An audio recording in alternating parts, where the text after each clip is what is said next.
Hi friends, welcome to TechnoJP YouTube channel. ஒருமைக்கண் தான் கற்ற கல்வி ஒருவருக்கு எழுமையும் ஏமா புடைத்து.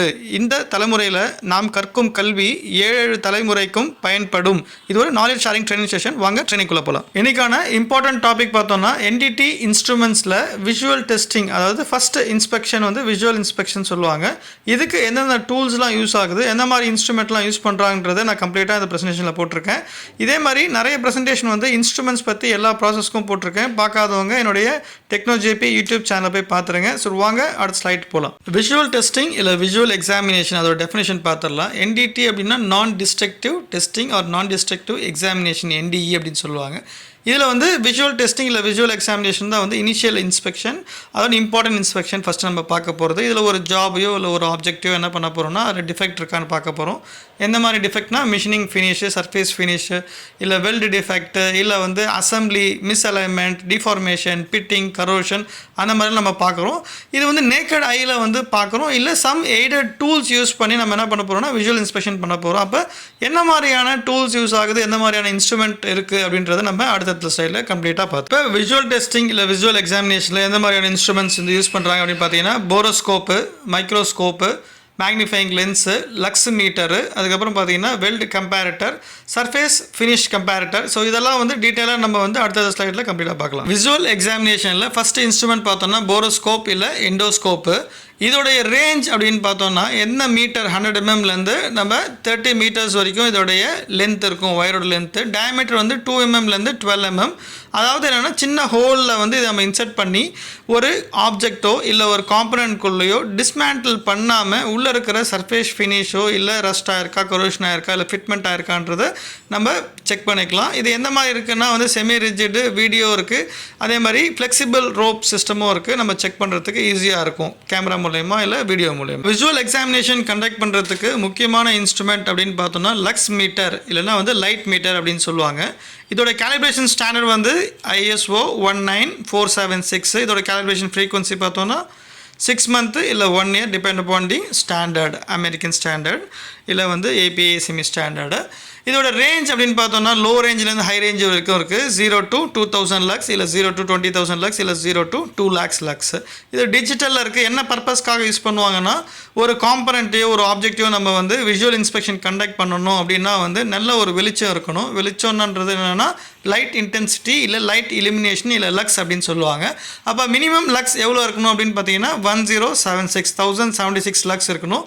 இது ACME செக்ஷன் 5 ஸ்டாண்டர்டில் வந்து நம்ம கொடுத்துருப்பாங்க. ஸோ இதுதான் வந்து லைட் மீட்டர் இல்லை லைட்டு லக்ஸ் மீட்டர் அப்படின்னு சொல்லுவாங்க. இப்போ அடுத்த இன்ஸ்ட்ருமெண்ட் வந்து நம்ம பார்த்துடலாம். மேக்னிஃபைங் கிளாஸ் அப்படின்னு சொல்லுவாங்க. இதுதான் வந்து aided tools for visual examination. இதோடைய கேலிப்ரேஷன் ஸ்டாண்டர்ட் வந்து ISO 3508, கேலிப்ரேஷன் ஃப்ரீக்வன்சி 1 year. இதோட ரேஞ்சு பார்த்தோன்னா 2xலேருந்து 4x, அதாவது 2 மடங்காக இல்லை 4 மடங்காக வந்து அதை பெருசு பண்ணி காமிக்கும்.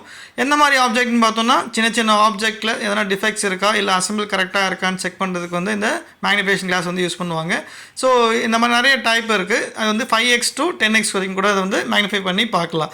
வித் லைட் இன்டென்சிட்டியோடு இருக்கும், லைட்டும் அதில் வந்து இருக்கும் மேக்னிஃபிகேஷன் கிளாஸில். அடுத்த இன்ஸ்ட்ருமெண்ட் நம்ம பார்த்தோன்னா மைக்ரோஸ்கோப்பு.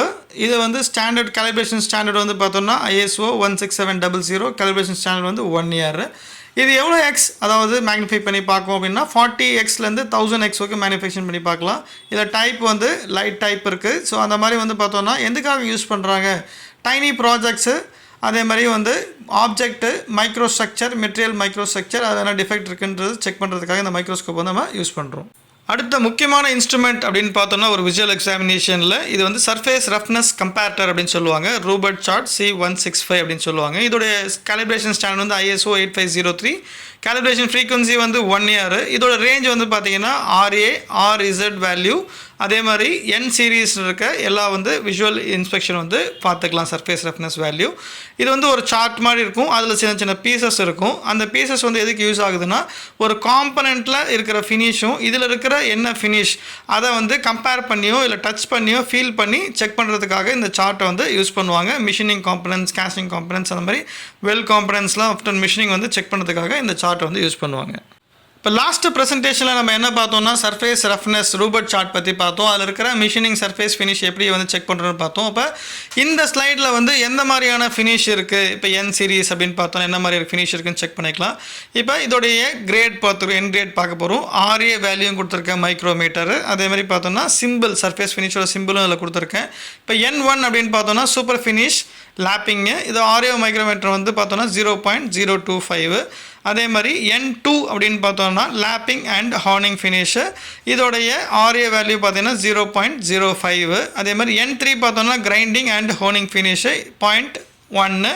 இதோடைய சிம்பிள் பார்த்தோம்னா 4 ட்ரையாங்கிள் கொடுத்துருப்பாங்க ட்ராயிங்கில். ஸோ இதுதான் வந்து இப்போ N1 N2 N3 உடைய 4 சிம்பிள் பார்த்தீங்கன்னா 4 ட்ரையாங்கிள் இருக்கும். N4 ஃபினிஷ் அப்படின்னு பார்த்தோம்னா ப்ரிசிஷன் கிரைண்டிங் ஃபினிஷு. இதோடைய RA வேல்யூ பார்த்தீங்கன்னா 0.2. அதே மாதிரி N5 அப்படின்னு பார்த்தோம்னா கிரைண்டிங் ஃபைன் டர்னிங் அப்படின்னு சொல்லுவாங்க ஃபினிஷு. இதோடைய RA வேல்யூ பார்த்தீங்கன்னா 0.4. அதே மாதிரி N6 வந்து பார்த்தோன்னா மில்லிங்கு ரீமிங்கு. இதோடைய RA வேல்யூ வந்து 0.8. இப்போ இதோடைய சிம்பிள் என்ன பார்த்தீங்கன்னா இந்த மூணுத்துக்கும் வந்து 3 ட்ரையாங்கிள் கொடுத்துருப்பாங்க ட்ராயிங்கில். இதுதான் வந்து N4 N5 N6 உடைய சிம்பிள். இப்போ நெக்ஸ்ட் வந்து N7 ஃபினிஷு. அது வந்து டர்னிங் அண்ட் போரிங்கு. இதோடைய RA வேல்யூ அப்படின்னு பார்த்தோம்னா 1.6. N8 வந்து மில்லிங் அண்ட் ட்ரில்லிங். இதோட RA வேல்யூ வந்து 3.2. N9 அப்படின்னு பார்த்தோம்னா டர்னிங்கு. இதோடைய RA வேல்யூ வந்து 6.3. N10 ஃபினிஷ் வந்து பார்த்தோம்னா ஷேப்பிங் அண்ட் பிளேனிங்கு. இதோடைய RA வேல்யூ வந்து 12.5. அடுத்தது N11 இது வந்து sand casting and rough machining. இதோடைய RA வேல்யூ வந்து பார்த்தோம்னா 25. N12 last finish. இது வந்து பார்த்தீங்கன்னா ரஃப் காஸ்டிங்ஸு. ஸோ இதோடைய ஃப்ளேம் கட்டிங் அதுவும் வந்து N12 அப்படின்னு தான் சொல்லுவாங்க, ரஃப்பாக இருக்கும் இல்லையா. அதனால் RA வேல்யூ வந்து 50. இதோடைய சர்ஃபேஸ் ரஃப்னஸ் சிம்பிள் பார்த்தோன்னா சிங்கிள் ட்ரையாங்கிள். ஸோ இதுதான் வந்து லாஸ்ட் இன்ஸ்ட்ருமெண்ட் விஷுவல் டெஸ்டிங்கில் வெல்டு கம்பேரட்டர். இது வந்து ஒரு பிளேட்டை வெல்டு பண்ணிவிட்டு அதில் வந்து டிஃபெக்ட்ஸ் அப்படின்றது ஃபார்ம் பண்ணுவாங்க. ஸோ ஃபார்ம் பண்ணுறது எதுக்குன்னா இந்த மாதிரி டிஃபெக்ட்ஸ் வந்து நம்ம வெரிஃபை பண்ணுறதுக்காக. அதில் வந்து lack of fusion, undercut, crack, அதுக்கப்புறம் பார்த்தோன்னா பின் ஹோல்ஸு, ஸ்பேட்டர்ஸ், அந்த மாதிரி டிஃப்ரெண்ட் டைப் ஆஃப் டிஃபெக்ட்ஸ் இருக்கும். இது எதுக்கு யூஸ் பண்ணுறாங்கன்னா நம்ம விஷுவல் எக்ஸாமினேஷன் ட்ரைனிங் கொடுக்குறதும் இல்லை இதை செக் பண்ணிவிட்டு இதை பார்த்து நம்ம வந்து ஒரு ஆப்ஜெக்டில் இல்லை வெல்டிங் பண்ண ஆப்ஜெக்டில் வந்து வெரிஃபை பண்ணுறதுக்கு வந்து இது யூஸ் ஆகும். At the end of the session இதோட வந்து இந்த விஷுவல் டெஸ்டிங்கில் விஷுவல் எக்ஸாமினேஷன் இன்ஸ்ட்ருமெண்ட்டோட ப்ரெசன்டேஷன் முடியுது. இந்த ப்ரெசன்டேஷனில் உங்களுக்கு எதனா டவுட் இருந்தது, குவரிஸ் இருந்ததுன்னா கமெண்ட் செக்ஷனில் கொடுங்க. இல்லை இதே மாதிரி ப்ரெசன்டேஷன் என்ன வேணும்னா சொல்லுங்கள். கமெண்ட் செக்ஷனில் கொடுத்தீங்கன்னா அதை ப்ரிப்பேர் பண்ணி உங்களுக்கு நாலேஜ் வந்து ஷேர் பண்ணுறோம். Thanks to everyone, thanks to my teammate. நம்ம நெக்ஸ்ட் ப்ரெசன்டேஷனில் மீட் பண்ணலாம். And then bye from Techno JP.